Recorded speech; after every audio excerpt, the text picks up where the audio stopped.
Hello. Our story begins inside of Snoke's throne room on the Supremacy Mega-Class Star Dreadnought. Snoke was dead, his Praetorian Guard slaughtered, and all that were left were the future powerhouses of the Force, one meant to be of light and the other meant to be of darkness, one from the powerful lineage of Palpatine and the other one from the powerful family of Skywalker. Inside the throne room, they could change the fate of the galaxy together. Kylo looked down at the dead body of Snoke, a man who stole him from his uncle's order, an individual who destroyed Luke's temple and allowed Ben to feel as if it was under his own control, a being who waited in darkness throughout Ben's life, twisting the dagger deeper and deeper into his innocent mind. His master wise enough to sense it, but a mind behind the turning of Skywalker had accomplished such a task before. Snoke was only the beginning, the First Order was just the same. The dark mind that twisted young Solo into the powerful Kylo Ren had done the same task before, and had accomplished it against a much more dogmatic Jedi Order. There was no doubt that he could do the same to the man who had rebuilt so much of what was lost. Experience is a trait that oversteps anything, and a mind behind it had so much more than a boy who had only seen the dark side for such a short period of time. A plague that never left him, nightmares of Exegol, and the darkness that could never return to the galaxy, unless it could. There was a difference between saving someone from the darkness and being responsible for another's fall into desolation. 30 years in the making, the Sith could return with the actions of two, who were much more than just mirrors to each other, but something much more. Kylo turned his head to Rey and told her that he would like for her to join him. The fires illuminated the throne room, reminiscent of those that once plagued Mustafar when Ben's grandfather did the same thing to his grandmother. Rey was put off by this initially, but at this point she didn't know where she belonged. She had found belonging with Solo, but he was gone, and she searched for it within Skywalker, and it seemed as if it was missing as well. Of course, there was a bond between Rey and the other Skywalker, Luke's sister. However, with the Resistance on its knees, limping towards its dreadful end, there seemed to be no other choice. Kylo, as someone who was brought to his knees by the words of the Master of Darkness, used the same trick on Rey, devaluing her before telling her that she meant something to him. He told her that she had no place in the story, a sentence that was meant to break her, one meant to be a lie to her, one that could break her back into his corner. Her robes covered in gray and black, and it was clear that she could become his partner in darkness. Nothing would stop the First Order with them in control. He reached out his hand, asking that she join him, and she looked on. A tear slipping from her eyes, she looked at the weapon that belonged to her master, and his father before him. The same weapon that called to her on Dakadana. The crystal inside the weapon reached out to her, and it was doing the same thing here. Kylo held the weapon of his grandfather before reaching out with his other hand, asking that she join him again, with a whimper in his voice. The two of them were strays looking for belonging, and they could have it with each other. Despite Snoke manipulating them into their connection, it opened up so much more for them. A bond in the Force unlike any other, one not seen in generations. Rey went against her better judgment. She reached out and joined him. She believed that the Resistance was already gone. Despite what she had seen, the hope that was so characteristic of her had seemingly vanished. The dark side had always been so powerful within her.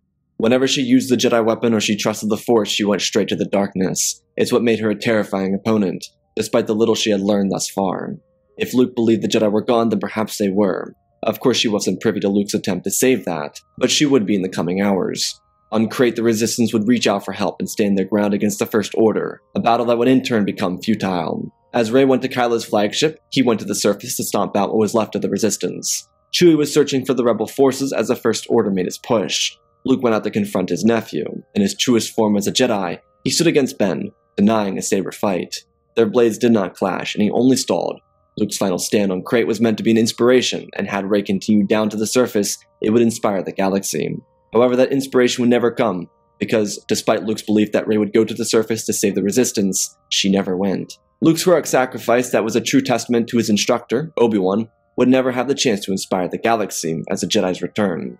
The remaining members of the Resistance would get stranded at the edge of the cave, and once a defeated Kylo Ren entered with his forces, he had them all killed. There was a certain shame for him. While a good number of his men would die, he couldn't watch his mother be killed. Because just as Luke said before he finished his work, his father was always with him, and now Luke would be too. His soul finding peace and becoming one with the Force before the Resistance was destroyed. Once it was finished, a wing of TIE fighters chased a Millennium Falcon down. Chewie was the last freedom fighter the Resistance left, and he needed to find allies. The only issue is, where? When Kylo returned to his flagship, he found Rey standing at the front of the bridge. She stood quietly, her eyes closed. Kylo walked into the bridge and looked at her. When her eyes opened, he could see the difference immediately. The pull to the dark side was incredibly powerful for both of them, but something neither of them yet realized was how powerful her lineage was. It wasn't unbelievable to assume that she didn't have a powerful lineage. There are plenty of others around the galaxy in the past who who hadn't come from one, but she was a descendant of the most powerful Sith the galaxy had ever seen. Both her and her other half of the dyad would soon to come realize that. Kylo would spare no time. His main focus was continuing his corruption of Rey, as he and the First Order began trying to form into its own empire. Despite General Hux's belief in starting a clone army, similar to that of the Old Republic, Kylo believed that the troopers they had now would suffice. The fleet departed from Crait after sweeping his victory over the Resistance. The Imperial loyalists had languished for so long, but the sacrifices of those who came before them would not be in vain. While many of those who were instrumental in the construction of the First Order were Imperial loyalists, most of them didn't know that there was a greater plan, something that had been to work since Brendel Hux's Necromancer project. Gideon, Pelion, Gallius Rex, Rey Salone, and of course the ever so instrumental Grand Admiral Thrawn had their hands in the rebuilding of the Emperor's empire. Kylo was not privy to any of this, because Snoke wasn't either. He believed he was sentient, and that his purpose was to be the supreme leader of the First Order. Sidious, who had languished in the darkness for so long, waited for this moment. With the Skywalker twins gone, he could make his presence known again. He had died, resurrected through a method only his teacher could have known. The dark side was a pathway to many abilities, some considered to be unnatural. Everything Darth Plagueis taught him had come full circle, and now he'd take advantage of his ability to bring himself back to life. When he essence transferred to Exegol after his death, his greatest project became his greatest undoing. It was something he had been working on since the end of the Clone Wars, a contingency plan to remain alive forever, to have an empire that never ended, to be the most powerful Sith the galaxy had ever seen. When his body was crippled under the power of his essence, he became a ghost, just as Yoda had during his days of Imperial reign. Sidious knew that at some point the Skywalker twins would die out. Of course, the Princess of Alderaan went ahead to have herself a son, one who could be manipulated, one who had never faced the darkness of the Emperor before. And what was a better target than an inexperienced Jedi Master whose greatest fear would be creating the very thing he destroyed? Sidious knew about Rey, or at least the fact that his clone Dathan had a child, though Rey was never recovered. Dathan had escaped from Exegol when he was very young, smuggled off by an ally, and hidden away in Vader and Ochi's vessel upon their arrival to a regular planet where he'd escape. The irony being that Ochi of Bestoon would be the one to kill him and his wife Miramur, and then die in his process of trying to find Rey and getting to Exegol. Despite Ochi's failure to bring the Emperor his granddaughter, he'd find another way to do it. He would dispatch a message to the galaxy, revealing that the work of generations was complete, the error would be corrected, and the day was upon them, for revenge, and for the Sith. There was a space of a couple days between the defeat of the Resistance and the broadcast relayed across the galaxy by the former Emperor. In those few days, Kylo used his interpretation of an event to sway Rey further into the dark side. Because Kylo wasn't technically a Sith, his main attribute of the Force was the dark side, and he knew that Rey had so much more within her. The tragedy is they both had visions of the other. For Rey, she envisioned Ben returning to the light with her, and them being able to find happiness with each other. The alternative for Kylo was seeing Rey on the throne next to him, as the Supreme Empress of the First Order. Kylo continued to tell her his twisted versions of events, all of them being falsehoods. Luke in reality was an amazing teacher, and it was evident throughout all of his teachings and the construction of his order. Kylo had since warped those memories. Times with his father, training with his uncle, the night everything happened, and the destruction of the temple itself. All of them warped. The only one not warped were the memories of his mother, because for Ben, she was totally pure. He could never truly bring himself to kill her. But he could find reasons to hate the others. Rey could never know, and she had to assume which one of the accounts of the night were true. A Rashomon effect, if you will. Luke told her 2 iterations, one of them being the truth. The one Ben told her was a falsehood, an interpretation of something, one being so wrong. Sidious knew what broke Skywalker. Of course he did. He was in the throne room when Luke used the dark side, when he allowed all of his anger that possessed his father control him for a moment. It was at the mention of an unforeseen future. Luke confronted darkness, he fought with it, and then he threw it away as a true Jedi would. But the lesson Luke would never master would be fear of the future. Just as Vader pushed him to the darkness with tales of his sister being turned to the dark side, Sidious would do the same thing with his nephew. Sidious didn't need Luke to kill him, because he knew Luke would never attempt to kill his nephew, because it would be the innate reaction of the boy he confronted in the Death Star. It was simple, yet masterful, as a move made by the Sith Lord, a Sith Lord who spent 13 years corrupting Ben, just as he had Anakin. Luke ignited the weapon in a reaction to a future he refused to see, but upon the ignition he immediately regretted it. For Ben Solo, who had been corrupted for 13 years, that wasn't the case. He was being betrayed. What followed was also something Ben could not explain, so he convinced himself that he was responsible, but in reality, he was unsure. When he escaped the hut, he raged to himself and ignited his lightsaber, pointing it towards the temple his uncle built, demanding answers. On a clear night on Ossus, clouds filled the skies, and before Ben could understand what was happening, red storm clouds erupted with lightning, destroying the Jedi Temple. When Ben rose to his feet, bodies were strewn about. He protested, regretting his decisions, just as his uncle had his. Before he could save his peers, the temple exploded again, throwing him to the ground. Ben got up and expressed that he didn't want this. He didn't want to destroy them all. The disembodied voice of Snoke, which had been Sidious the entire time, told Ben that the Jedi chose their own destruction, not him. He had since convinced himself he was responsible for what had happened. All of these illusions used to further himself into the dark side, just as he had when he killed his father. Rey could sense that, the darkness sitting within him. It was wavering. Rey knew that if she would have continued down this path, she would totally embrace it. She hadn't killed her instructors. Han was killed by Ren, and she was left alone on Jakku from the age of 5. That power that existed within her could only grow. Once the message was sent out across the galaxy, Kylo informed Rey about things Snoke had told him regarding the ancient Sith. This could be their way to tap into powers they hadn't yet encountered. With so much potential within each of them, they continued to delve further into darkness. Kylo took her to Mustafar, and on the way there, he showed her how to bleed the crystal the Skywalker blade. The crystal that called to her now bled. After having slaughtered so many in Anakin's hand, after having seen redemption in Luke's, its turn into darkness would be completed by the one who would oversee the rising of it. On Mustafar, they would collect the Sith Wayfinder that once belonged to Ben's grandfather, neither of them knowing the other one existed in the second Death Star with her grandfather. The two of them would travel to Exegol and they would confront the dark side of the Force head-on. The Sith had many hidden homeworlds across the galaxy, just as the Jedi had their own. Exegol was a place Sidious had been using for forever. He had generations of loyalists here. Only few knew of the Final Order, Grand Admiral Thrawn and Brendol Hux being two of them. Of course, Brendol's son would likely never truly experience the real power of an empire, due to his rivalry with Kylo Ren. Rey and Ben entered the massive structure on the Sith planet, and they descended into the belly of a place filled with all of its evil. As they got lower, they could see people wandering around, covered in dark clothing, cloth wrapped around their face, and of course, in front of them was a Sith laboratory. Inside of it were pieces of bodies, Snoke clones to be exact, even a floating hand, one that once belonged to Luke Skywalker. Sidious knew that if he would ever succeed, he needed everything he could. While his death inside the second Death Star was a little earlier than he wanted, he was prepared. He even had DNA from one of Yoda's species, a young Mandalorian named Din Grogu, sampled and then brought to Exegol. The two continued forward, their lightsabers in their hands as they heard an eerie voice call out to them. It spoke to Ben first, expressing content over Ben's arrival and Snoke's training of him. The two continued forward, sticking close to each other's side, not knowing what would come next. Kylo told the voice that he killed Snoke, and without missing a beat, Sidious informed him that he had been every voice he had ever heard inside his head. Two of those voices being Snoke and Vader. It was clear they were dealing with pure evil, and when they came around the corner, they were informed that the First Order was just a beginning. Sidious was surprised to see that Ben had found someone so familiar in the Force. His granddaughter came home. Sidious looked at the two of them and realized that he may have made a mistake. Initially, Sidious wanted Ben to serve him as the new Emperor. Of course, this was meant to draw Ben in further, let him believe he could rule the galaxy and the Final Order until Sidious could return with his full strength. When he exposed that Rey was his granddaughter, he finished off his very undoing. Rey and Kylo had a much different plan than the former Emperor. Sidious showed fear when he saw them. His attachment to the physical realm is what made him weak. It was his inability to see that the true power of the Force was in serenity with it. His life would be extinguished as he tried to fight them off. The power of the Dyad was in their hands, and their descent into darkness only brought them closer together. The belonging they had both been searching for only existed in their dark counterpart in the Force, though they did not realize that the Final Order fleet was at their disposal.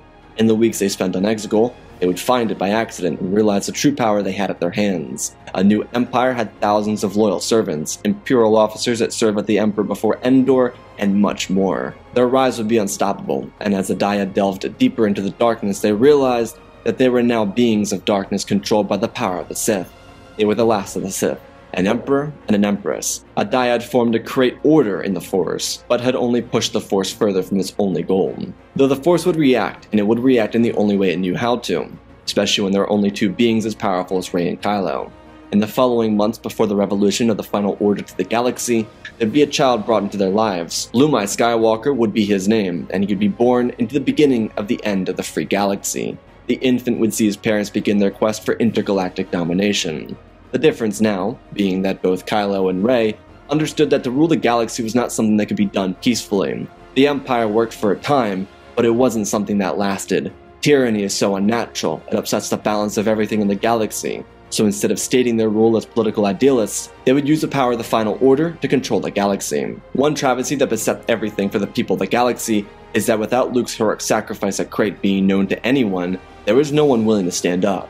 There are people who are willing to stand against the idea of oppression, against the idea of an empire, but Luke's heroic sacrifice would have been the inspiration for the new generation of freedom fighters. Everyone was reliant on a war long gone, and despite people's peace with the New Republic, there wasn't a resounding movement to inspire people in the galaxy. Instead, they watched as a symbol of the Empire long gone returned, with weapons powerful enough to destroy planets dropped out of hyperspace near each and every single major system. The threat was simple: resist and die. While Star Destroyers were classically known for being heavy hitters and weak against fighter support, they had weapons that could destroy planets. So if there was a perceivable threat, the planet that was would no longer be. It was as simple as that. Their entire purpose was to suppress the galaxy, and the people were unable to resist the power of the Final Order. The Emperor and Empress found their home with Lumai on the planet of Coruscant, where a new structure was being erected, one that would stand over every skyscraper and would drown out the light of the planet. While Rey and Kylo had continued their journey into the dark side of the previous several months, their rule as leaders of the galaxy would not deter them from continuing their journey. The years that would follow the capture of the free galaxy would be very similar to that of the early Empire, though the main difference would be the rise of previously loyal Imperial worlds. The Empire spanned the galaxy, and there were thousands of systems still loyal to the Empire, despite the New Republic still being around. About a year and a half into their occupation of the galaxy, the Final Order destroyed 3 key systems in the galaxy. It was a group of warriors that led a resurgence against the Final Order, led by Lando Calrissian, the general from the Battle of Endor, and Chewbacca. With them came a handful of longtime allies, fleets from across the galaxy, and people willing to fight back against the evil Final Order. While there were people willing to help out each other, which was a stark contrast from the days of the Old Republic before the Clone Wars, they crumbled when 3 systems were destroyed within moments. Chandrilia, the home of former Chancellor Mon Mothma, Mandalore due to their aid for the fight against the Final Order, and Mon Calamari, home of legendary heroes of the Alliance and the Resistance. The destruction of these 3 worlds shook the people into fear. Billions of lives killed within moments, and both the Empress and Emperor stood inside their castle on Coruscant and demanded that the insurrectionists stop, or they would lose everything they cared about. The message was scary enough, and it forced the galaxy back into submission. It would be the last time a chance for freedom could be seen in the galaxy. When Lumai was 18 years old, he was finally old enough to realize what his parents were. He was a combination of the best qualities of his parents: the stoicism, cavalier, and even cockiness that came from his father, grandfather, and even great-grandfather, then Han and Anakin, as well as the qualities that came from his mother, being compassion, optimism, and an unbreakable will. Despite how dark and powerful Lumai's parents were, they were loving to him. The love they shared for him only exists between the 3 of them. Rey and Ben loved each other, which was a trait passed down to Lumai. Perhaps it was the only flaw that existed within the dyad, but it was a significant difference between Rey and her grandfather. Palpatine forced Dathan, Rey's father, into a kind-hearted individual, someone who resisted the darkness despite having no affinity for the Force. He was a good man. He became that person because of the hate he received from his father, Palpatine. Lumai was the inverse of this. He received love from his parents but felt nothing for them. He understood love, compassion, and care, but he did not understand why. Those traits belonging to both of his parents before their turn to the dark side. Lumai didn't know what to do as a young adult. He could see the galaxy crumbling, and he felt at fault for it. Sure, he was responsible, but his lineage had done so much wrong. His great-grandfathers destroyed the Jedi and the galaxy, and his mother and father solidified that. Both being a Palpatine and a Skywalker made him a combination of the worst people the galaxy had ever seen. The individuals who destroyed everything good and forced the galaxy to turn on themselves. It's what Rey and Kylo did anyways. They forced every single side of the galaxy to turn against each other. People who were still alive during the Clone Wars were too old to try and fight against it. Those who were alive during the Galactic Civil War and the era of the New Republic were the last of the Resistance. Everyone else was too young to know a period of time that wasn't full of terror. Each star system was united under the Final Order, but every single one of these planets was being used. They were stripped from their resources, and they had to fight for them. Civil wars erupted everywhere, and instead of focusing on order, the Final Order thrived in disorder. The only way to escape it was by joining the military, and then the benefits would save you and your family. Planets and systems loyal to the Final Order didn't have Zyston-class Star Destroyers hovering outside them. Instead, they were prosperous systems. It was very clear who supported the Final Order. These loyal planets were people who had wealth, they had freedom, and they had loyalty. All these attributes turned these higher class citizens into pretentious tools for the Final Order. It was all a game, and Rey and Ben established it as a means to keep the other systems in check against each other. While there was no official name for their evil legacy, it was one that required each individual to fight to survive. If they did not fight for their survival, they died. They took every instinctual, eternal war that sentients were always at, the battle for survival. If one is able to strip the society away from them and force the humanity to take the foothold in their minds, they become as vicious as animals. They will kill for food, they will kill for survival, and immediately, after that, no longer does the Final Order become the largest threat. The fight for survival does. If the people of these systems no longer saw the Final Order as a threat, then there was no need to worry about rebellion.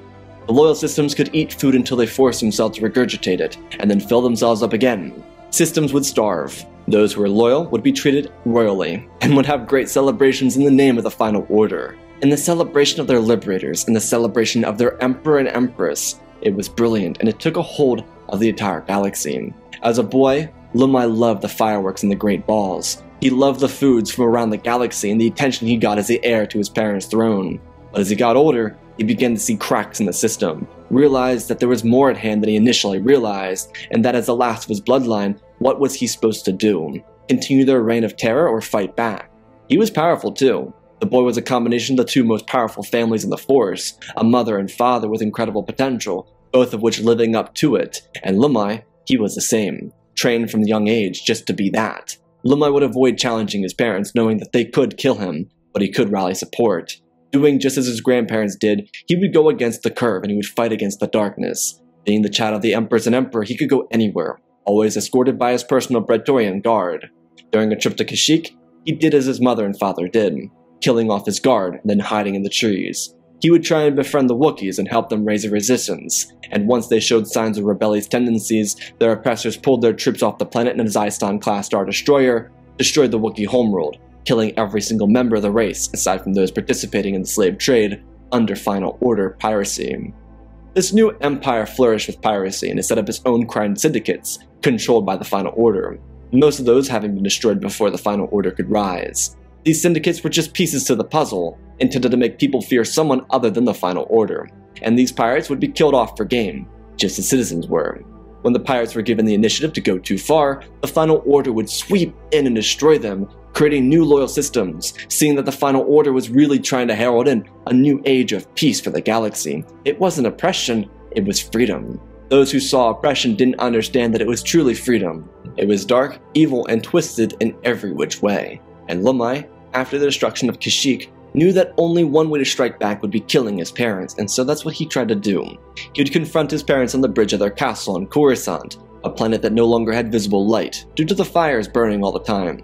The smell in the air was rancid, burning flesh with the sounds of terror in the streets constantly. When Rey and Ben arrived, the planet was thriving with 4 trillion sentients. After 18 years, there were only 2 trillion left, which sounds like a lot, but that meant the other 2 had been exterminated. Lumai confronted his father first, following in Ben's footsteps, confronting his father. The lightsaber duel was remarkable.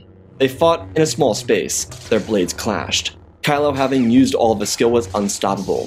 Kylo was 48 years old, and there was no way his son would beat him. Lumai may have learned most of his father's tricks, but his fight would only be so long. He would stand his ground until his father's strength beat him down. When it was done, Kylo turned back to the Empress, and she told him that they would send him to one of the low-life systems, so he could truly understand what was happening in the galaxy. Being that he was from the Final Order, he would go as a stormtrooper. He would don his colors and represent his empire. When he returned, he'd be given a second chance. Rey and Ben told the boy that he'd be going to a system for 5 years. When he was sent down there, his grit would be tested. He would see what these people truly were. While there was information on the galaxy before the Final Order, he never had access to it. He never found it, and it was because it was locked away. His only understanding of the galaxy was through the lens of which he was brought to see it. He saw the upper-class life his parents gifted him. He was on Kashyyyk, which wasn't a society like these other quote-unquote civilized planets. When he arrived, he would see that they were not at all civilized. Initially, he would try and help. He would try and use his good heart. But to them, he was just another stormtrooper, and he was treated like a lesser being. In the stormtrooper corps, they were meant to keep the people in line, maintain order, and execute the instigators or rebel sympathizers. If people threw objects at them, they weren't meant to react, unless the threat proved to be deadly. The troopers were able to have leave from base from time to time, and all this only made Lumai see how disgusting these individuals were. All of his life led him to this moment where he could finally be a hero, and he realized how inefficient a heroic way of life was. These people didn't want help.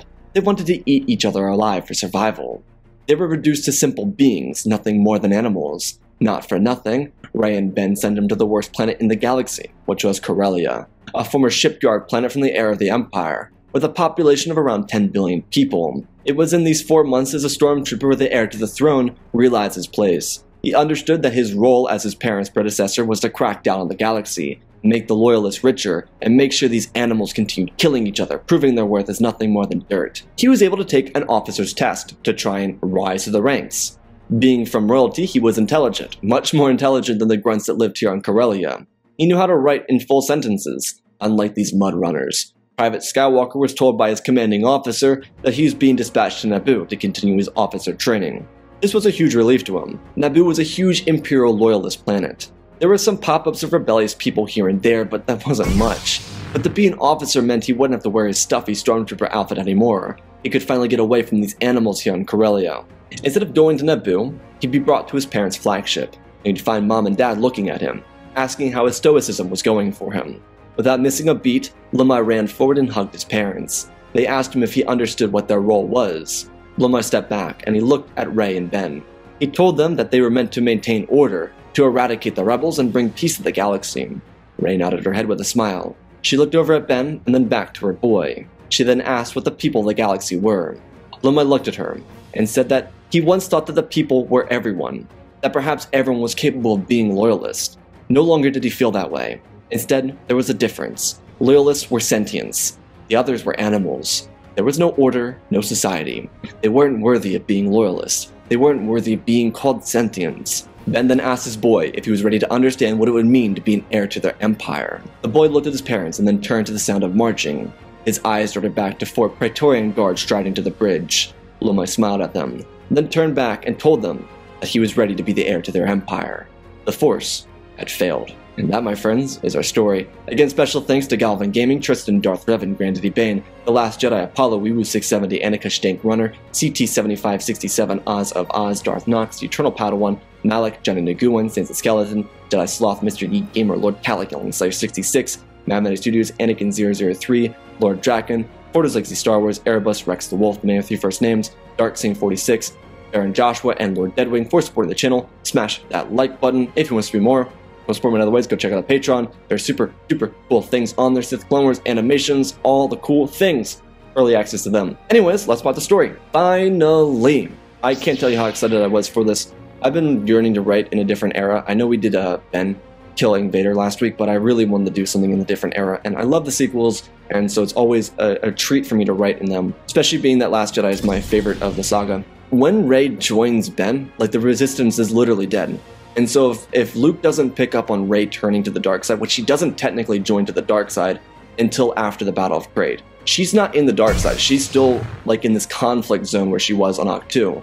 And so that conflict that's within her on Ahch-To is still with her when she joins Ben. Luke doesn't sense that, so when he goes to save the Resistance, he's still under the belief that she's going to be the Last Jedi, right? That passage of him being the Last Jedi to her becoming the Last Jedi, that is meant to happen, and that doesn't happen here because she joins Ben. But she doesn't become this dark acolyte immediately. It's a slow burn. And that's what I wanted to be. The main conflict of the story was meant to be the conflict between Rey, Ben, and Lumai, because I thought the interesting dynamic would be there. Initially, I was thinking there'd be a positive ending, but I didn't really see any positive way for this to come to an end. I really like kind of doing these dark side stories because I can twist it and kind of take from different pieces of literature that I really like and kind of add to it and give it some dark essence, you know, make it feel realistic in the story of Star Wars. So anyways, I hope you all enjoyed. You know, if you want to see more, smash the like button. I love the sequels. I would love to do more sequel content.